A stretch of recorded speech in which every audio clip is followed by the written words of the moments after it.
Magandang hapon po sa inyong lahat. May pag-asa sa Panginoon. Ang tanging layunin ng programang ito ay upang ibalita sa atin na may pag-asa sa Panginoon. Ang Panginoon ay nagpapatawad ng makasalanan, bumabago ng buhay, nagpapagaling ng lahat ng klase ng sakit at karamdaman sapagkat may pag-asa sa Panginoon. Tayo po ay manalangin. Ama naming Diyos na mabuti, dakila at tapat, maraming salamat po sa inyo sa oras na ito. Hiniling po namin ang inyong buong pagkilos at paggawa. Kayo po ang manguna at sumama sa amin at tumagpo sa mga kahilingan ng inyong mga anak. Salamat po sa pangalan ni Jesus. Amen. Muli ito ang inyong lingkod, Pastor Joseph Masaredo. Narito na naman po tayo. At sa oras po na ito ay atin munang basahin yung mga patotoo, mga sagot sa panalangin. Purihin ng Diyos. Maraming kasagot ang ibinigay ang Panginoon sa atin ngayon. Ang una ay mula kay Sister Chin Lapus. Patotoo para sa kanyang apo. Ganito po ang sabi niya. Praise God po, Pastor. Okay na daw po yung apo ko. Answered prayer po. Glory to God. Ibang klase talaga ang Diyos natin. Great healer. Salamat po. At nagpadala rin po siya ng picture dito bilang katibayan na talagang magaling na yung kanyang anak. Yan po yung kanyang apo.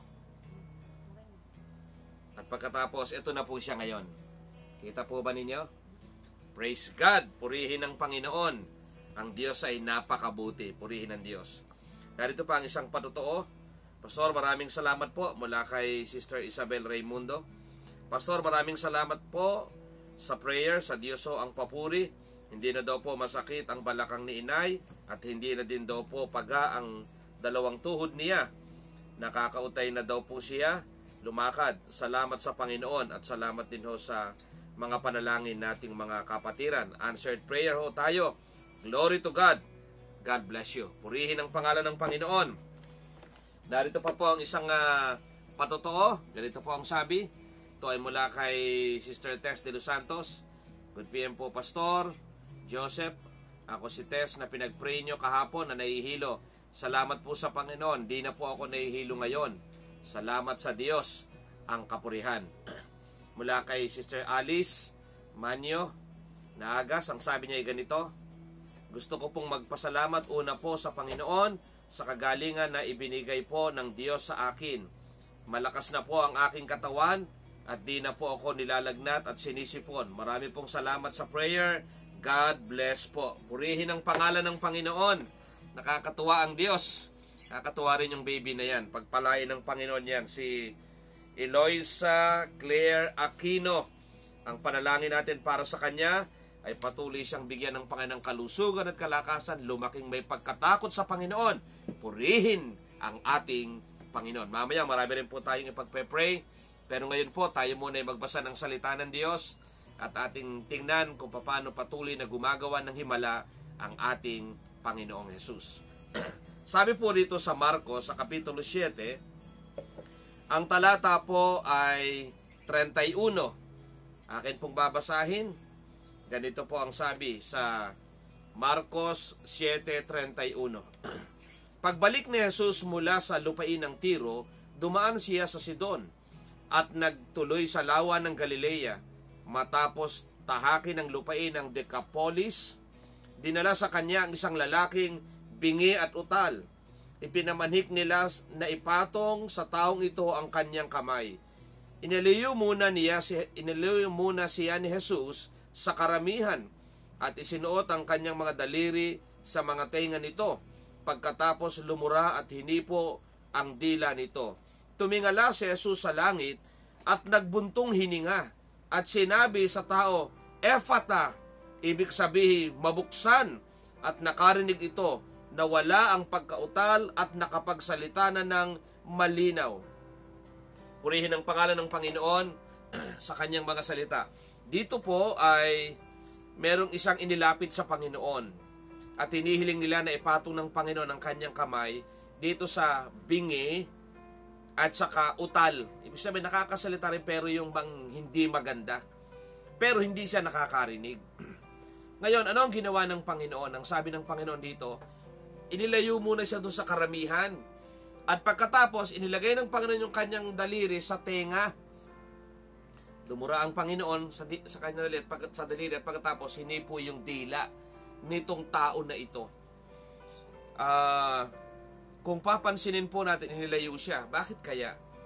Upang magkaroon ng personal na ugnayan. At isa pa, syempre, yung gagawin ng Panginoon, medyo kakaiba rito eh. Pinasok yung daliri sa tenga, at pagkatapos ng daliri naman ay dumura ang Panginoon, at pagkatapos hinipo yung dila.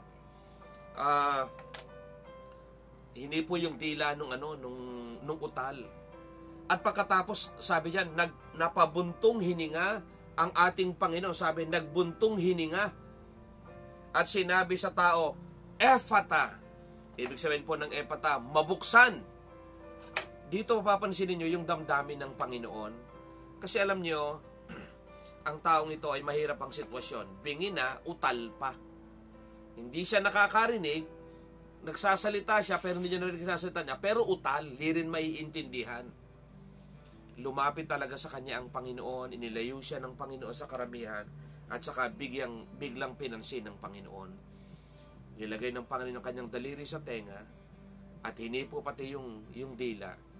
At pagsabi na pabuntong hininga ang Panginoon. Para bang gustong sabihin po sa puntong ito na ang ating Panginoong Jesus, yung damdamin niya, kung papansin natin ito, yung damdamin ng Panginoon dito sa may karamdaman na ito, na napabuntong hininga ang Panginoon.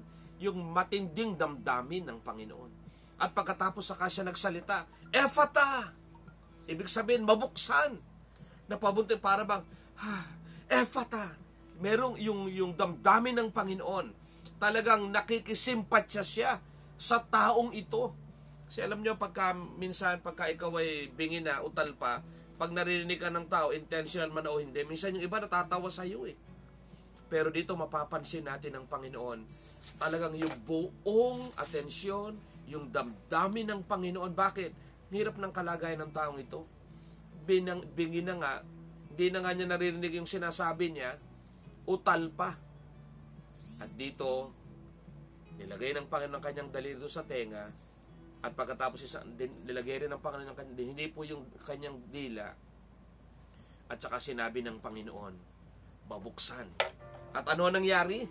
Nakakatuwa ang sabi nito, at nakarinig na ito na wala ang pagkautal at nakapagsalita ng malinaw. Alam nyo, napakabuti talaga ng Diyos na ating pinaglilingkuran. At gaano mang kahirap, gaano mang katindi yung ating pinagdadaanan, nandyan siya na tunay na nagmamalasakit. Kaya dito makikita natin yung napakagandang sitwasyon. At nais ko rin sabihin po ito sa atin mga kapatid. Tingnan niyo ang Panginoong Jesus, binabaybay niya lahat ng mga pwede niyang baybayin. At pagkatapos pag merong taong inilalapit sa Kanya, mapapansin natin yung pag-abot ng Panginoon. Kaya nga sabi nga sa Mateo 9:35, nilibot ng Panginoon ang bawat bayan, ang bawat nayon. Bakit? Kasi nagmamalasakit ang Panginoon. Kaya nga dito napabuntong hininga ang Panginoon. Nakikisimpatya ang Panginoon, nararamdaman niya kung ganong kahirap ang sitwasyon ng taong ito. Di na nga nakakarinig, utal pa. At di rin niya naririnig kung ano yung sinasabi niya. Pero dito ang Diyos, talagang siya'y mahabagin. At ramdam na ramdam mo yung damdamin ng Panginoon, yung napabuntong hininga. Pagkatapos siya magbuntong hininga, Ephata, mabuksan. At nabuksan yung tenga, nakarinig, at nakapagsalita ng maayos. Napakabuti ng Diyos. At nais kong sabihin sa bawat isa sa atin, sino man sa inyo ang merong mga pinagdadaanan, nalalaman niya ng Panginoon. Ang totoo sa Biblia, maraming tagpo na minsan hindi lang napapabunting hininga ang Panginoon. Minsan meron sinasabi pa sa Biblia, and He cried with a loud voice. Merong mga pagkakataon na ang Panginoong Jesus sumisigaw sa taas ng malakas para lamang ipadama yung kanyang concern. Kaya ngayong oras po na ito, nais ko rin pong sabihin sa inyo, concern ang Diyos sa anumang pinagdadaanan nyo. Saan man kayo naroon, concern ang ating Panginoon. Kaya sa oras po na ito, tayo mananalangin kung meron po sa inyo na ngayon lamang nakapanood ng programang ito o nakapakinig ng programang ito na may pag-asa sa Panginoon, nais kong sabihing may pag-asa po sa Panginoon. Alam nyo kung ano lang kailangan gawin? Suko natin yung buhay natin sa Kanya. Ipagkatiwala natin yung ating buhay sa Kanya. At makikita ninyo, meron talagang gagawin ang Diyos. Sapagkat ang Diyos ay mabuti. Ang Diyos ay tapat. Nagmamalasakit po siya. Doon sa mga nakarang ipinag-pray natin, huwag kayong mag-aalinlangan.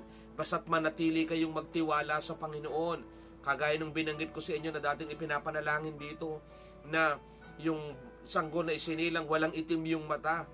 Pero yung nanay hindi sumuko araw-araw. At bago matapos ang isang buwan, nagulat siya. Meron ng itim yung mata ng kanyang anak. Bakit? Kasi nahahabag ang Diyos Nagmamalasakit ang Panginoon. At kasi alam ng Diyos, siya yung ating pag-asa. Kaya sa oras na ito, kung meron sa inyo ngayon lamang nakapakinig sa programang ito, suko natin ang ating buhay kay Kristo at hayaan natin siyang makagawa sa buhay natin. Tayo manalangin. Sabihin po niyo ang panalangin na ganito doon sa ngayon lamang nakasubaybay sa programang ito. Ama naming Diyos, sa oras po na ito, aking tinatanggap ang inyong anak na si Kristo na maging aking Panginoon, tagapagligtas ng aking buhay. Patawarin po ninyo ako sa lahat ng aking mga pagkakasala at simula po ngayon, kayo na ang maghari sa aking buhay. Salamat po o Diyos sa pangalan ni Jesus. Amen and Amen. Kung ginawa po niyo ang panalangin yan, ang Diyos na mapagmalasakit ang siyang kikilos at gagawa po sa inyo. Ngayon, mananalangin tayo. Ano man po yung inyong sitwasyon. Kung meron po sa inyong may mga karamdaman, ngayong oras na ito, pag nag-pray po tayo, ipatong niyo yung inyong kaliwang kamay sa anumang bahagi ng katawan ninyo na merong karamdaman. At yung kanang kamay ninyo, itaas nyo sa Panginoon bilang tanda ng pagtitiwala, pagsuko at pagpapakababa sa Diyos at aangkinin natin ang himala ng Panginoon. Tayo po yung manalangin. Ama naming Diyos na mabuti, dakila at tapat, salamat po sa inyo sapagkat kayo talaga ang aming pag-asa. Tinataas po namin si Alfredo Cortez, Panginoon. Siya 82 years old at ang kanyang karamdaman pa nga na emphysema. Lord, we pray for healing right now in the name of Jesus. Na yung sakit na emphysema ay mawala sa pangalan ng Jesus. Ama, tinataas po namin sa inyo si Anita Natata, Panginoon. Mataas yung kanyang blood sugar. We pray for normal blood sugar. Merong mga sugat sa kanyang binti, sa kanyang kamay. Itinadalangin po namin, O Diyos, ang pagpapagaling. Hilom yung mga sugat sa pangalan ni Jesus. Ganon din po, O Diyos, nagiging dahil din ay isa pa hindi siya makakilos ng maayos at nakakaramdam ng kirot. Lord, we pray for healing. Makakilos siya ng maayos, mawala yung mga kirot sa pangalan ni Jesus. Ama, tinataas ko rin po, Panginoon, si Elizabeth Nadonga, Panginoon, na nasa ospital ngayon dahil siya na-stroke, nagkaroon ng blood clot. Lord, we pray for healing in the name of Jesus. Umayos, Panginoon. Kayo po ang kumilos at gumawa. Hipuin po niya simula ulo hanggang talampakan ng kanyang katawan. Kadalangin po namin, Sister Anicia Magno, Panginoon. Yung fatty liver, hinihiling namin ng kagalingan sa pangalan ni Jesus. Yung likod na sumasakit hanggang doon sa dibdib, Lord, we pray for healing. Mawala yung kirot na yung Panginoon, yung pananakit, in the name of Jesus. And we confess healing right now sa pangalan ni Jesus. Mawala yung lahat ng sumasakit sa kanyang katawan at pati yung kanyang liver, Panginoon, ay maging maayos sa pangalan ni Jesus. Nataas po namin si Mario Castillo, Panginoon. Kadalangin po namin, siya ilang linggo na, 7 weeks na po, Panginoon, na nasa ICU dahil doon sa naranasan niya, Panginoon, na virus. We pray for healing right now. Ano mang yung virus po na yan, Panginoon, na problema sa daigdig nito, we rebuke it in Jesus' name. And we pray for complete healing right now, O God. Doon sa ICU, Panginoon, kayo ang patuloy na kikilos at gagawa sa kanya. Ganon din po, Panginoon, si Lily Dodi, Panginoon, na nasa Netherlands. Tinataas po namin ang tulong sa kanya. We pray for your protection at hindi siya mahawa ng coronavirus. And we also pray for complete healing, Panginoon, sa kanyang asawa na may karamdamang tumor, Panginoon, sa bahagi ng kanyang katawan. We pray for healing. Patuloy na kalusugan at kalakasan, Panginoon, para kay Eloisa Claire Aquino, Panginoon. Lumaki siyang matatag, matibay, malusog na sanggol, Panginoon. At ang inyong biyaya at pagpapali sumagana sa kanya. Ganon din ang kanyang mga magulang. Tulungan po niyo sila, pangunahan at pagpalain po niyo sila.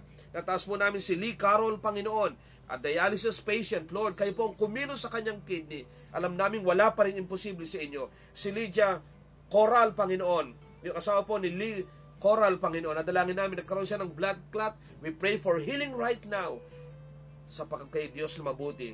Si Emeline Valdepeña, Panginoon, anemia, natatalo yung kanyang white blood cells ng red blood cells. Niling po namin ng tulong nyo. Nasa abroad siya, walang nakakapag-asikasong kamag-anak sa kanya. Namumroblema rin siya sa pinansyal. Lord, we pray for healing. We pray for your provision financially. And we pray for favor, O God. Habang nando siya sa Dubai, hihipo kayo ng mga tao, Panginoon, nakikilos at gagawa. Kadalangin ko rin, Panginoon, lahat ng may karamdaman na nakikinig sa oras na ito, anumang bahagi ng kanilang katawan, Panginoon, simula ulo ang talampakan, we pray for healing and we pray for the power that comes from you, that by your stripes we are healed. And we pray for the power of the Holy Spirit na sumagana sa kanilang buhay, maramdaman nila yung kaginhawahan, ang kagalingan, at ang kaaliwan na nanggagaling sa inyo, Panginoon. Tinataas po namin sa inyo si Pastora Joan Bagnes. We pray, O Lord, ang tulong at pagkilos sa kanya, Panginoon, na yung kanyang blood pressure, Lord, mag-normal in Jesus' name. Gumawa at kumilos po kayo sa kanya, Panginoon. Ganon din si Henry Kasupang, Panginoon. We pray for healing sa kanyang prostate problem in the name of Jesus. Ganon din po si Brother Emetrio Sakin. Nadalangin po namin yung kanyang problema sa kanyang puso. Inaangkin namin ang lahat ng ito at pinaniniwala namin ang inyong pagpapagaling. Sa pangalan ni Jesus, Amen and Amen. Salamat sa Panginoon. Medyo sumobra tayo ngayon sa dami ng ating pinagpray, pero mabuti yun. Praise God. Purihin ang pangalan ng ating Panginoon. Bukas po yung ibang mga ay pagpe-pray din natin. Marahil yung iba ay hindi nakaabot, pero pagpe-pray po rin namin kaagad yan ngayon pagkatapos ng programang ito. Muli ito po ang inyong lingkod, Pastor Joseph Masaredo, na nagpapasalamat doon sa mga nagpapadala ng tulong para kay Pastor John at sa mga tulong na ipinapadala po ninyo sa amin. Pagpalain kayo ng Panginoon at palagi po nating isipin, may pag-asa sa Panginoon. God bless you.